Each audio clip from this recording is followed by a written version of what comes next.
What's up brother, ketemu lagi dengan gua Chandra Abel, tetap di channel kebanggaan kalian. Kali ini saya mau menceritakan film yang berasal dari Jepang. Film ini adalah salah satu film tersadis di Jepang karena sangat banyak sekali pertumpahan darah daging. Tapi tenang saja, kami sudah edit dengan nyaman, aman, merenah, dan mendesah agar kalian tetap bisa menikmati alur ceritanya. Tanpa lama-lama kita langsung ke filmnya. Tapi sebelum itu subscribe dulu lah dan loncengnya karena itu gratis. Yuk cekibrot.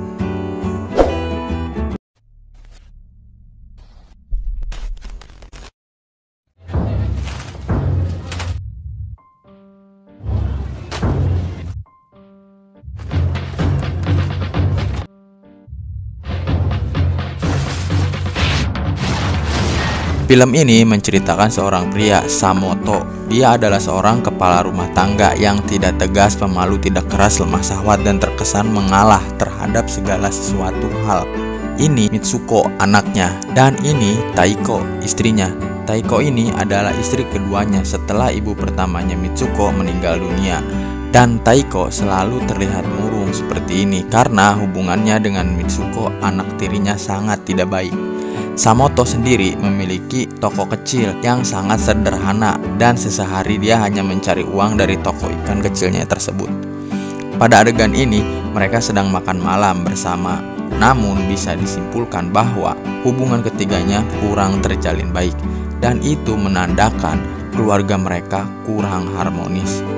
Mitsuko tiba-tiba mendapatkan telepon dari pacarnya dan memutuskan untuk pergi keluar saat itu juga. Samoto yang melihat hal tersebut nampak keberatan, namun dia tidak berani melarangnya karena lagi-lagi pribadi lemahnya Samoto tidak dihargai sebagai kepala rumah tangga. Selesai makan, ternyata Samoto sedang ingin melakukan penggenjotan, tapi nampaknya Taiko menolak hal itu. Tak lama, Samoto mendapatkan telepon dari sebuah manajer minimarket bahwa Mitsuko, anaknya, ketahuan mencuri dan akan dilaporkan ke polisi.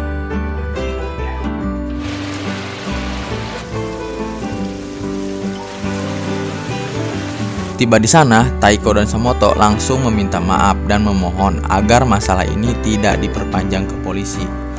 Tiba-tiba datang seorang pria parubaya yang mirip kakek Sugiono masuk dan ikut duduk di sana. Beliau ini bernama Murata. Dia adalah seorang pria ramah dan sangat menyenangkan.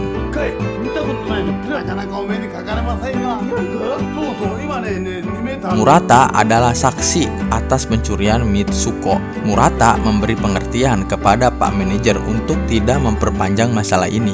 Alhasil, atas karisma dan sikap menyenangkannya Murata, Pak Manajer pun memaafkannya. Samoto dan keluarganya pun terlihat sangat berterima kasih pada Murata atas pertolongannya tersebut. Tak disangka, Murata juga seorang pengusaha ikan yang sama seperti Samoto. Tak disangka, Murata mengajak Samoto dan keluarganya untuk mampir ke tokonya saat itu juga. Dan terlihat dari mobilnya bisa disimpulkan bahwa Murata adalah seorang pengusaha yang sukses. Setibanya di sana, Samoto dibuat terkejut oleh toko ikan Murata yang begitu besar dan luas.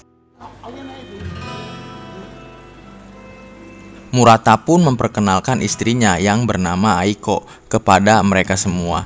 Dan dilihat dari wajahnya mengingatkan kita semua bahwa sosok inilah yang menemani kita berlama-lama di kamar mandi. Dengan sikap Murata yang ramah dan menyenangkan, membuat Samoto, Taiko, dan Mitsuko sangat senang bisa mengenalnya.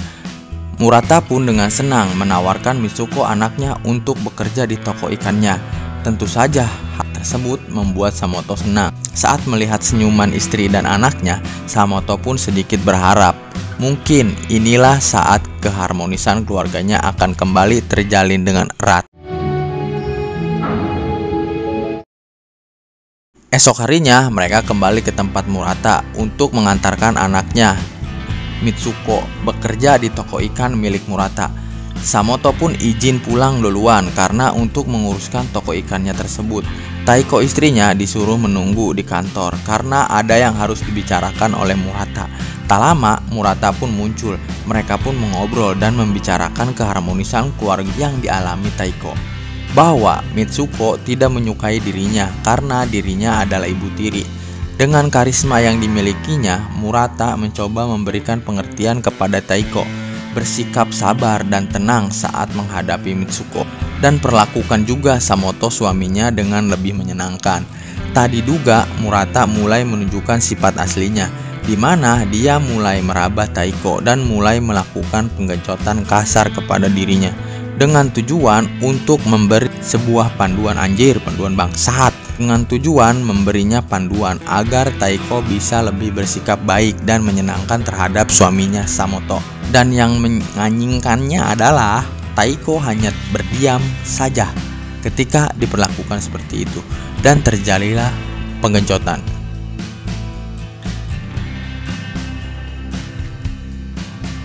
Singkat cerita, Murata pun mengantarkan Taiko ke rumahnya, dan di sana ada Samoto yang menunggu. Tangan. Mereka pun sangat berterima kasih atas kebaikan yang diberikan Murata kepada keluarganya. Iya, siatanya Trisia di Blason Batur. Murata pun meminta Samoto kembali ke tokonya besok untuk membicarakan bisnis dan relasinya. Samoto pun dengan senang menerima undangan tersebut.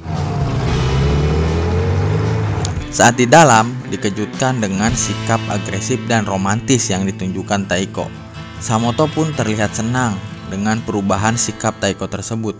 Besoknya, Samoto datang ke tokonya dan bertemu para relasinya tanpa tahu bisnis apa yang akan dibicarakan.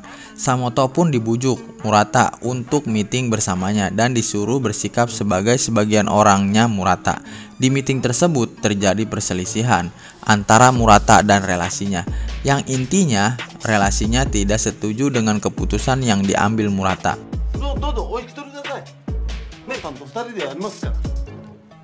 Murata terlihat marah dan menunjukkan sikap aslinya yang berbeda 720 derajat dengan sebelumnya. Perubahan sikap yang sangat drastis tersebut, Samoto yang melihatnya cukup sangat terkejut. Tidak lama, Aiko istrinya datang membawa minuman botol untuk mereka semua. Tak lama setelah itu, si relasi tersebut mengerang seperti keracunan dan akhirnya tewas saat itu juga. Samoto yang melihatnya mencoba memberikan pertolongan, namun Murata melarang dan meneriakinya. Murata pun berkata, hidup itu keras, untuk mencapai suatu tujuan harus menggunakan cara yang keras juga. Itu adalah hal yang biasa dalam kehidupan. Kemudian Samoto diancam jika melaporkan hal ini ke polisi, maka anaknya Mitsuko akan bernasib sama seperti si relasi tersebut. Lalu Samoto dipaksa untuk menjadi tangan kanannya Murata di setiap bisnis dilakukannya. Samoto yang lugu dan polos pun terlihat panik dan terpaksa menuruti semua perintah Murata. Tugas pertamanya adalah membantu Murata dan Aiko untuk membawa mayat tersebut ke dalam mobil untuk dibawa ke rumah rahasia mereka di tengah hutan. Oke, sampai di sini coba saya jelaskan. Sosok Murata ini adalah seorang psikopat yang manipulatif, atau dalam sifat sederhananya adalah pandai berbohong dan lihat dalam kendalikan perasaan orang lain. Dengan karisma dan sikap yang diperlihatkannya, hal itu membuktikan dengan terjebaknya Samoto di lingkaran Murata yang penuh kegelapan. Lanjut, sesampainya di sana, mereka pun membawa mayat tersebut ke dalam rumah. Samoto diminta untuk pergi keluar saat mereka mengurus mayat tersebut. Tidak lama, Samoto disuruh masuk ke dalam, dan terkejutnya dia saat melihat Murata dan istrinya sedang mencincang mayat tersebut. Darah dan daging pun tumpah ruah membanjiri lantai tersebut. Anjing, Jepang emang paling bisa kalau soal darah-darahan. Mereka berdua pun tertawa sambil menjahili Samoto yang terlihat mual karena melihat darah dan daging sudah tercincang tersebut. Setelah selesai di situ, Murata pun membuang potongan daging tersebut ke dalam sungai. Selesainya di situ, Samoto pun langsung pulang ke rumah dan mendapatkan istrinya sedang mandi. Lalu, untuk melepaskan stres, Samoto pun melakukan peremasan dan melakukan genjot lagi. Baru beberapa menit. Lanjut. Samoto pun yang masih syok kejadian hari ini pun tidak bisa tidur dengan tenang dan meminum segelas air untuk menenangkan diri.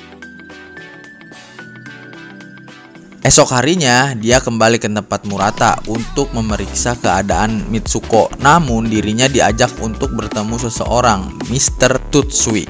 Beliau itu adalah teman dekat sekaligus rekan bisnisnya Murata. Dan pria ini adalah bernama Yanto. Yanto ini adalah anak buah dari Tutsui. Saat mengobrol, mereka kedatangan tamu tak diundang yang merupakan geng Yakuza.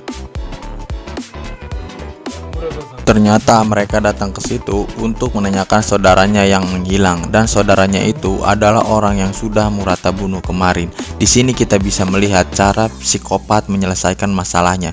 Murata dan Aiko yang sama-sama psikopat dengan lihainya mengenai hal itu. Mereka bersikap ketakutan dan menyedihkan agar geng Yakuza tersebut simpati. Di situ juga Mr. Tutsui berperan seolah tidak tahu dan meyakinkan geng Yakuza bahwa Murata dan istrinya orang baik dan polos. Alhasil, geng Yakuza pun berhasil tertipu dengan trik mereka berdua. Setelah itu pun, Mr. Tutsui menaiki mobil untuk pulang. Tak diduga, istri Murata pun masuk ke dalam mobil itu untuk ikut pulang bersama Mr. Tutsui. Samoto yang melihat hal tersebut dibuat tidak habis pikir dengan situasi ini. Tidak lama, seorang polisi pun mendatangi Samoto dan menanyakan Murata yang sudah lama dicurigai terhadap hilangnya beberapa orang yang pernah bekerja bersamanya. Tapi dengan terpaksa, Samoto tidak memberikan keterangan lengkap karena khawatir dengan keselamatan anak dan istrinya.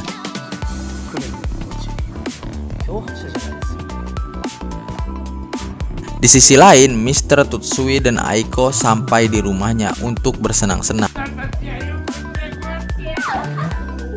Si Yanto, anak buahnya, pun diminta untuk tetap di sana menonton selama mereka berdua melakukan bercocok tanam.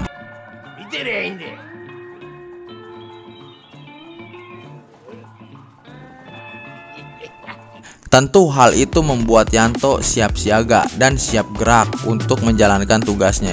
Ngenanying. Di tempat lain, Murata meminta Samoto untuk mengantarkannya dan ikut bersamanya ke kediaman Mr. Tutsui untuk menjemput istrinya. Sesampainya di sana, Mr. Tutsui sudah tidak sadarkan diri dengan beberapa botol racun yang tergeletak di sana. Samoto yang melihat hal itu pun akhirnya menyadari bahwa ini semua hanyalah akal-akalan Murata dan istrinya untuk melenyapkan Mr. Tutsui demi memuaskan hasrat membunuhnya mereka berdua. Si Yanto yang tidak menyadari rencana ini pun disuruh untuk minum dulu biar tenang. Samoto yang melihatnya spontan melarangnya, namun Yanto keburu meminum racun tersebut. Melihat Yanto masih berdiri, Murata langsung mencekik lehernya dengan tali hingga Yanto kehabisan napas. Alhasil, sampai membantu mereka berdua untuk membawa jasad Mr. Tutsui dan Yanto kembali ke rumah hutan tersebut. Saat mereka mencincang mayat Mr. Tutsui dan Yanto, Samoto diminta untuk membuatkan teh untuk mereka berdua. Setelah selesai dengan hal itu, mereka pun menuju ke jembatan untuk membuang daging cincang tersebut ke sungai. Sebagai hadiah, Murata meminta Samoto untuk melakukan pengecoran bersama istrinya Aiko. What the hell? Ayo! Murata mengungkapkan bahwa itu adalah imbalan untuk Samoto atas selama ini. Karena dia pria baik-baik, Samoto pun menolak hal tersebut. Dari situ, Murata menjelaskan bahwa seorang pria harus siap siaga dengan segala sesuatu yang tak terduga. Dia pun mengatakan bahwa dia sangat benci dengan sifat pemalu dan lemah yang dimiliki Samoto. Murata mengatakan bahwa Samoto terlalu pendiam dan seperti homo. Murata yang kesal mengatakan bahwa dirinya sudah melakukan penggenjotan terhadap istrinya Taiko saat di kantor, dan dia mengatakan bahwa Taiko menikmati hal tersebut. Disitulah Samoto mulai emosi dan memukul wajahnya Murata. Tidak lama, Samoto pun menghampiri Aiko dan langsung memasukkan si Johnny-nya di depan Murata. Tak diduga, Samoto diam-diam mengambil pulpen dan menusuk leher Aiko. Kemudian menghampiri Murata dan menusuk berulang kali hingga Murata sekarat.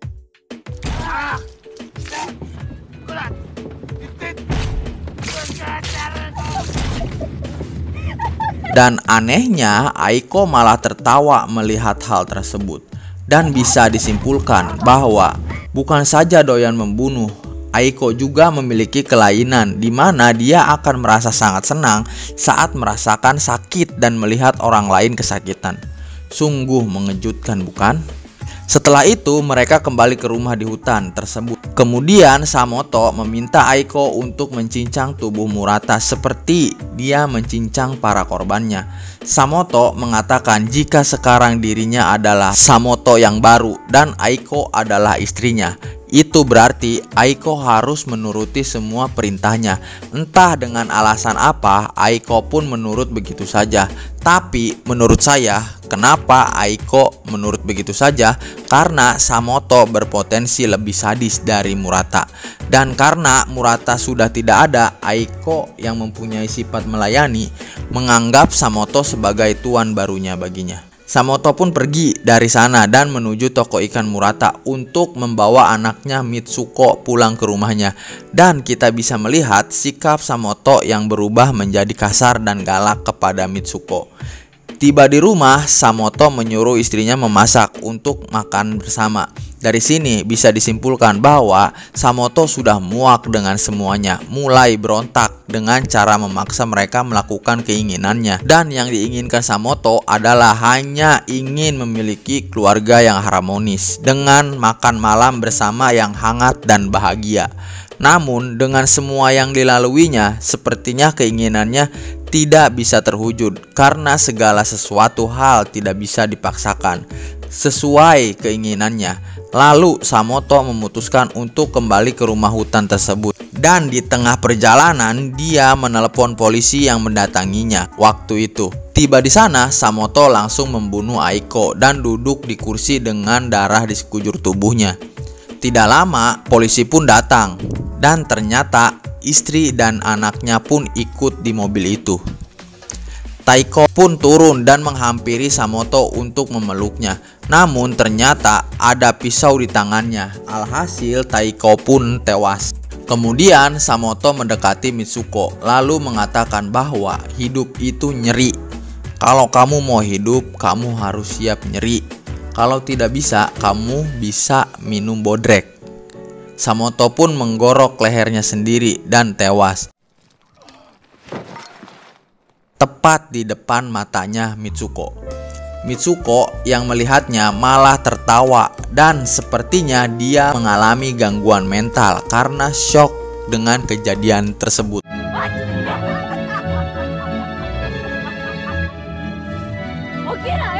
Tamat. Ending yang membuat anaknya gila. Ampun deh, alur cerita ini yang banyak pengejotan dan pendarahan membuat saya sangat lumayan.